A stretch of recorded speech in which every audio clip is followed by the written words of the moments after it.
हुनर मालूम है, जिस तरफ भी चल पड़ेंगे रास्ता हो जाएगा।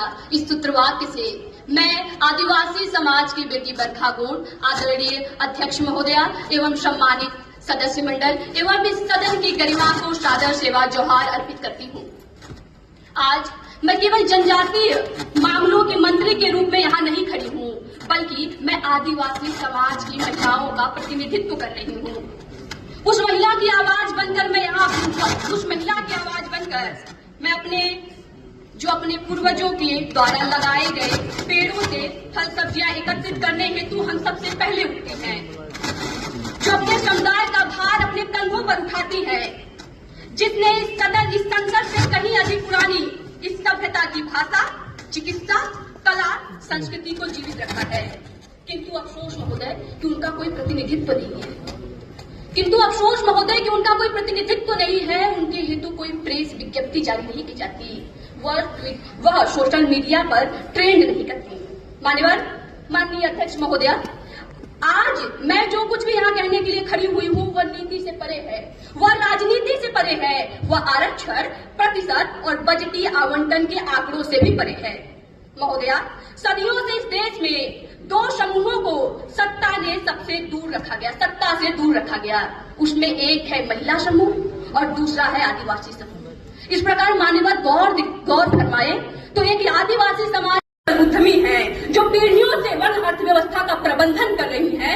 इतना ही नहीं मान्यवर, वह एक कुशल वैद्य भी है जो पारिस्थितिक तंत्र में हर पत्ते की औषधि महत्व को जानती है। वह एक बुनकर भी है जिनकी उंगलियों में हजारों साल पुरानी संस्कृति का डिजाइन रची बसी है। वह एक किसान है, एक संग्राहक है, एक व्यापारी, एक माँ और इतना ही नहीं महोदया, वह एक मौखिक इतिहास के संरक्षक भी है।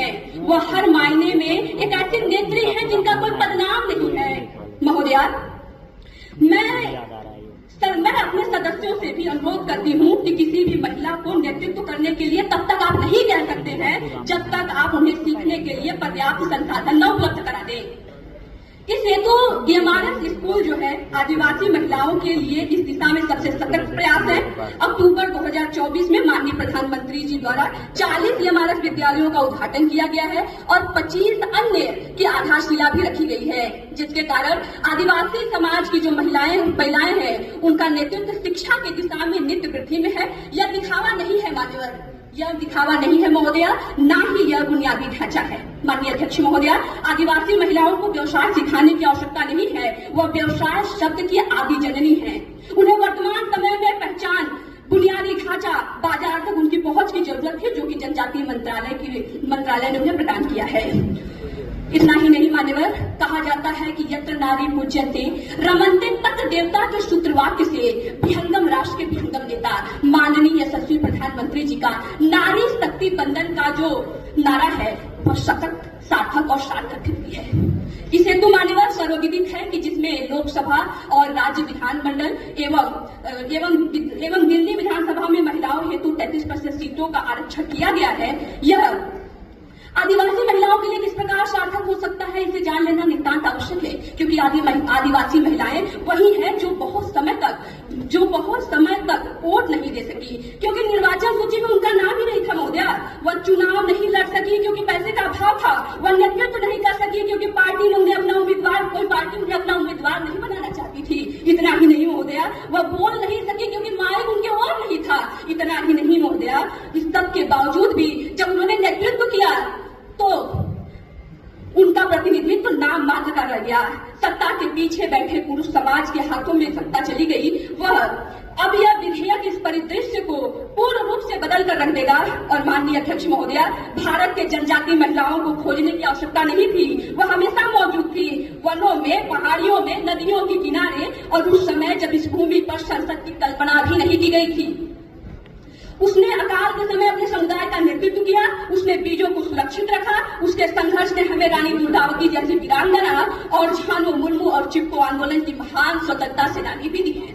इतना ही नहीं मान्यवर, इस सरकार ने उन्हें शक्ति दी है, बल्कि इस सरकार ने उस शक्ति को स्वीकार किया है जो उनके पास हमेशा से ही थी।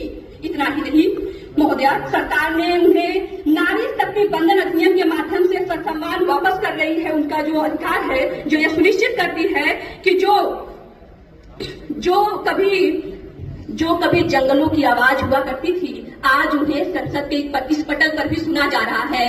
तो हम ये कहते हैं माननीय महोदया, अपने वाणी को विराम देते हुए मैं यही कहती हूँ कि जिन मुश्किलों में मुस्कुराना हो मना, उन मुश्किलों में मुस्कुराना धर्म है, और जिन आंधियों का दीपक बुझाना ध्येय हो, उन आंधियों में दीपक जलाना धर्म है।